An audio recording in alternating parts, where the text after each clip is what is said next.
So it has recently come to my attention that I was hit with a Limbus Company Creator Curse, despite the fact that this was my very first video on it.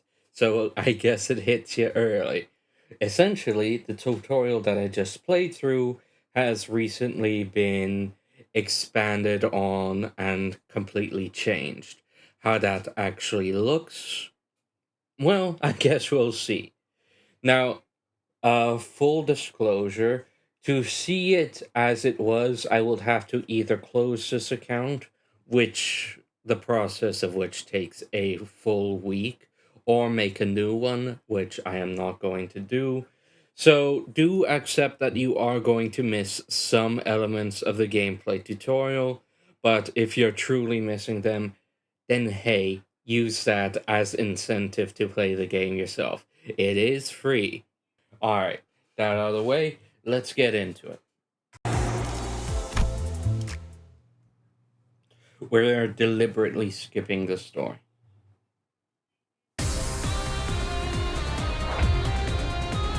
Let us begin by learning the basics of combat. Please direct your attention to the dashboard here. You will be using the dashboard to relay your commands to the sinners. You'll find each sinner's skills on the dashboard. The control scheme is simple. Simply drag from the left end of the dashboard to the right end to change the skills, and you are ready to enter the combat phase. Allow me to guide your hand. Press and hold the gear on the left on the dashboard to grab the chain. Then, while you're holding the chain from the left gear, connect the skills from left to right along the guiding line. Well done! Now that skills for all sinners have been chained, you may press the gear on the right to start the combat phase. 좋아, 간다.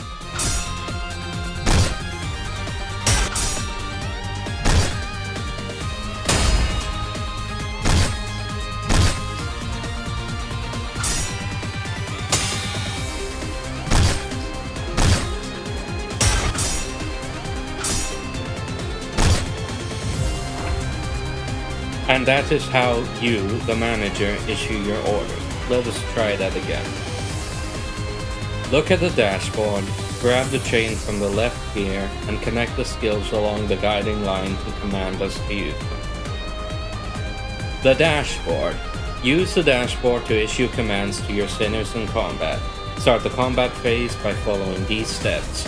Grab and drag the chain from the left gear, thread it through the skills you want to use, connect the chain to or select the right gear.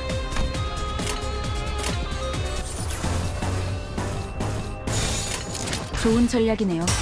가보죠.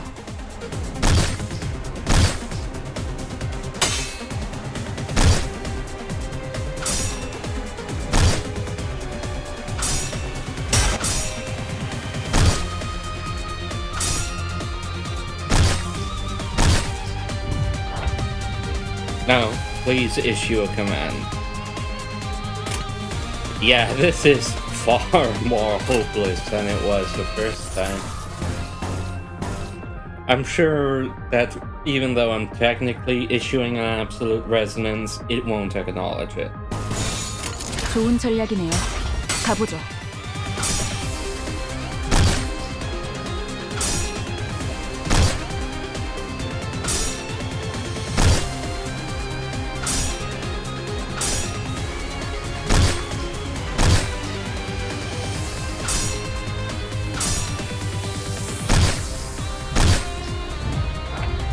Not a bit of difference, and I'm pretty sure this is a turn where I get white. 폭들을 제거하겠소.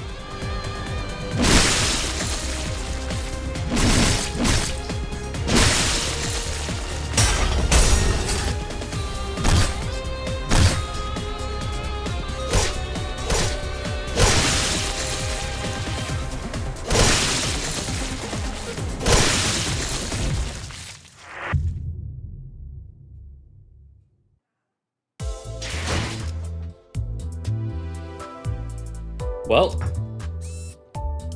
part 2.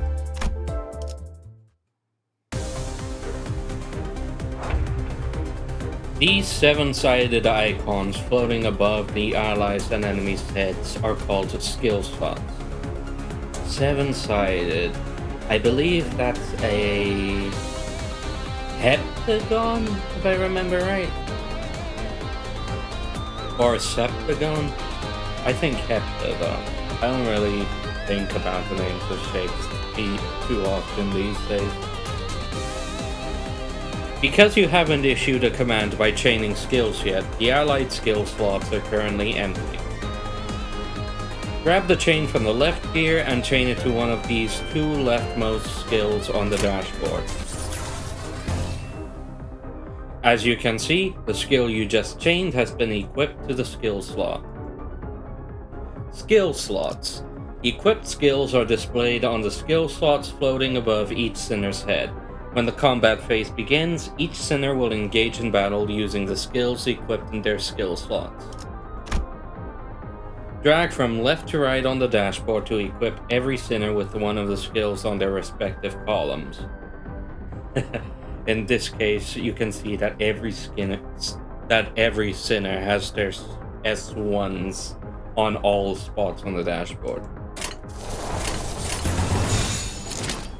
Well done. Now select the gear on the right to issue your command, and the sinners will enter the combat phase using the skills you've equipped for them. 좋아, 간다.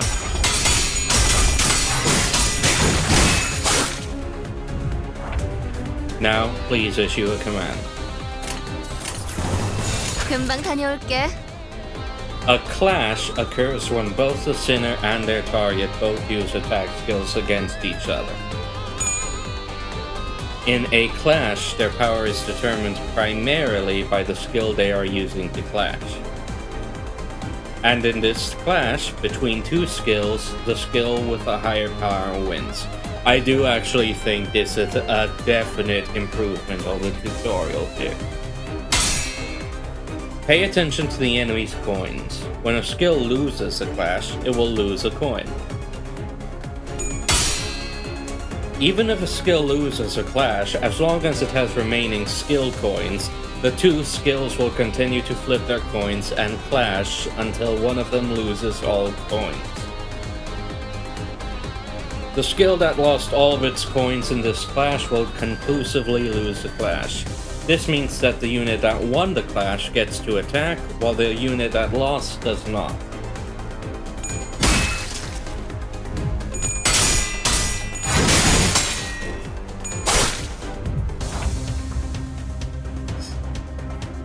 Let's see how power, which determines the outcome of a clash, is calculated. Please issue a command. 폭들을 제거하겠소. This number is a skill's base power before it flips any coins.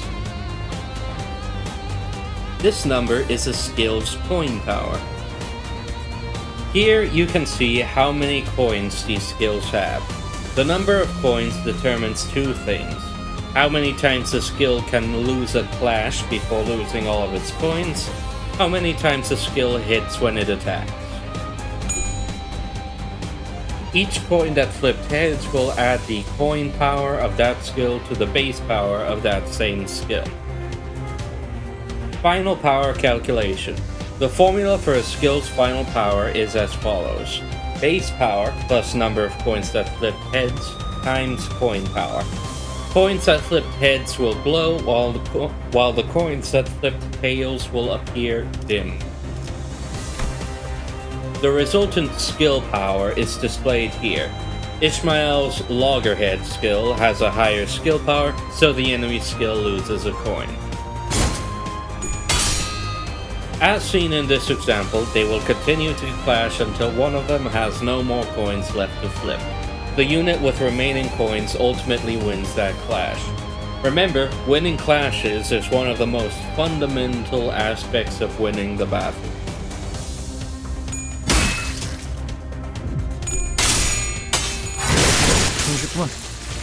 폭의 거울은 깨졌어.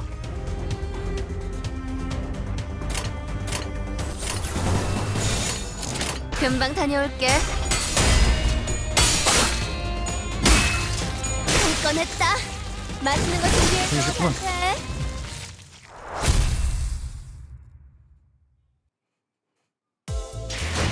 Well, geez, now I'm wondering if they did change the story, because originally those guys were meant to run away.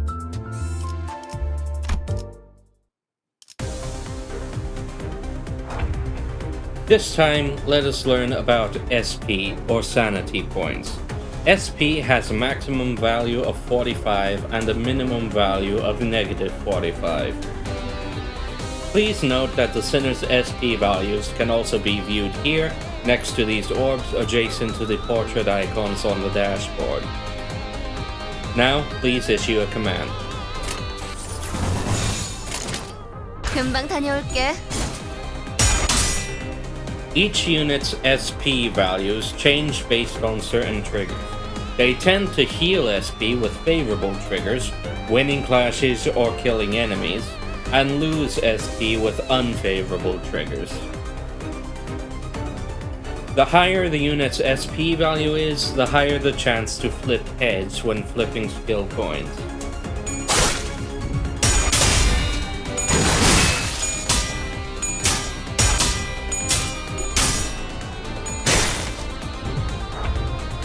The allied units all won their respective clashes in the previous turn, which healed their SP. This puts us in a favorable position. Please issue your next command. 행동을 개시합니다. Please direct your attention to this unit's HP, health point bar. This thin line here is called the stagger threshold. I'm really loving how they're really taking advantage of the camera, of the combat camera in battle here. I really enjoy it. When a unit's HP drops below the stagger threshold line, they become staggered. Yeah, this is way more cinematic.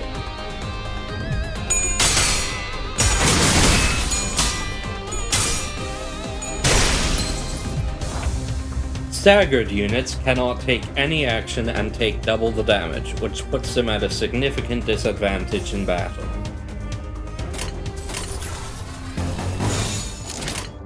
금방 다녀올게.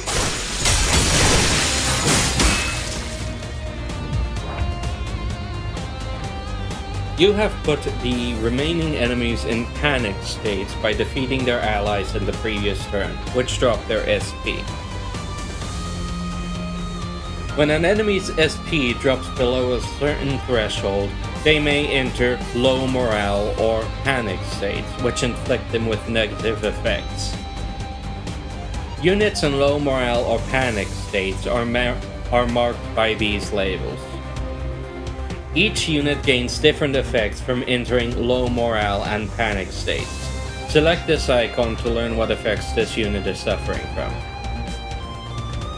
Overwhelmed. Panic does not act for this turn. 폭들을 제거하겠소. 적을 난파시켰습니다. 꺼냈다. 맛있는 거 준비해줘, 단테.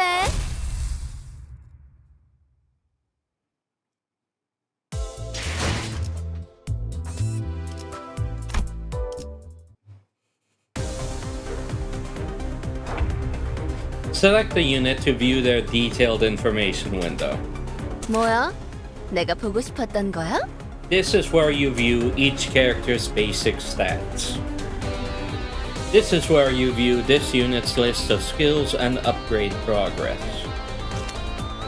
You may also select an enemy to view their detailed information. Each unit has resistance values. Use these values to determine what attack type or affinity they are weak against. Attack types and affinities. Each skill's damage is classified by 2 categories, 3 attack types and 7 sin affinities. The target's resistance to these categories can either increase or reduce the damage dealt. A higher resistance value on a unit means they will take more damage from that damage type. Check your enemy's weaknesses and select the skills that can exploit them to deal more damage.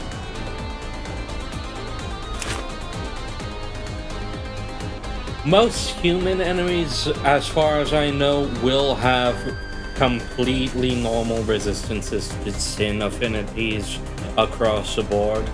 It's for most human enemies, you only really want to focus on attack type resistances. So 해보겠습니다.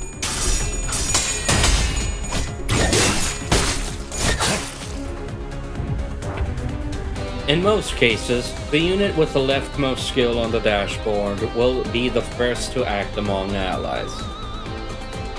Starting from the allied unit highest on the deployment order, an ally gains one additional slot with every passing turn.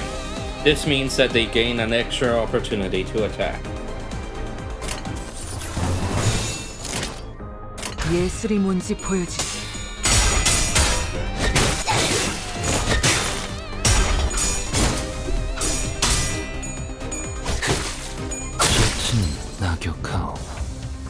Use one of these buttons to let the sinners choose what skills they want to use. So here it is not an automatic system, you are letting the sinners decide. That is a very interesting proposition, especially knowing what comes later in the game. However, it must be emphasized that leaving the sinners to make their own strategic choices could lead to suboptimal combat performances. They are making fun of that. Oh boy. Clash Outcome Forecast. The Clash Outcome Forecast appears at the top of the screen and beside each selected skill. Please note that the forecast is not always perfect, but it is serviceable when quick decisions are necessary. 해보겠습니다.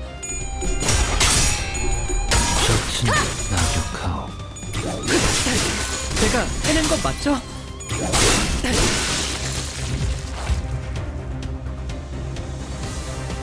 And I don't remember Ryoshu or Sinclair being here last time. And Ishmael's already wearing her fit. Alright. 해보겠습니다. 폭의 거울은 깨졌어. 폭의 거울은 깨졌어. 해냈어요. Yi saying still the MVP though.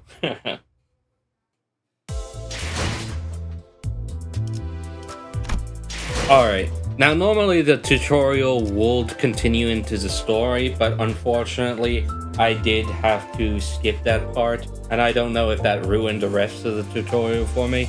So, you'll just have to deal with what comes in the prologue, as I am unable to show you the rest organically, as it were. That said, I will go ahead and check the stories just to make double sure if nothing has changed. If nothing has changed, we'll go on to the outro guy. If there are changes, then I'll cut to them immediately. Let's go ahead and take a look-see, shall we? 출발할게. 부릉부릉. 지옥으로 출발하지.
Okay, so the only change to the cutscenes is that they finally added subtitles to the music video, which I do think was actually worth going back for.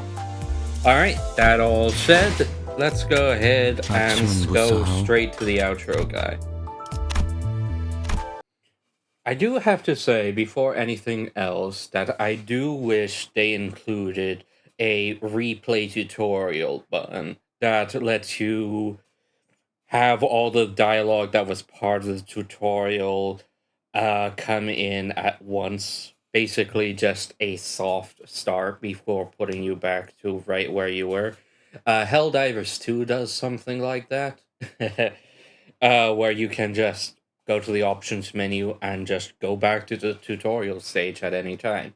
Now, comparing that to this, it's very much comparing apples to carrots as far as I'm concerned. But the idea, I do believe, is still sound, and I would appreciate there being a button that will let you do that, or something. I wish I had more to say, but frankly, I'm still a little annoyed about the curse, so to speak. So I'm just gonna leave that as it is, fully aware that since I did this before maintenance today, that things might change again. But we'll cross that bridge when we get to it, and hey, consider it free engagement. Carmen doesn't even want to show up today, apparently, for this little nonsense mistake. So we're gonna go ahead and sign off here. I'll be the one to say goodbye. Goodbye. See you later.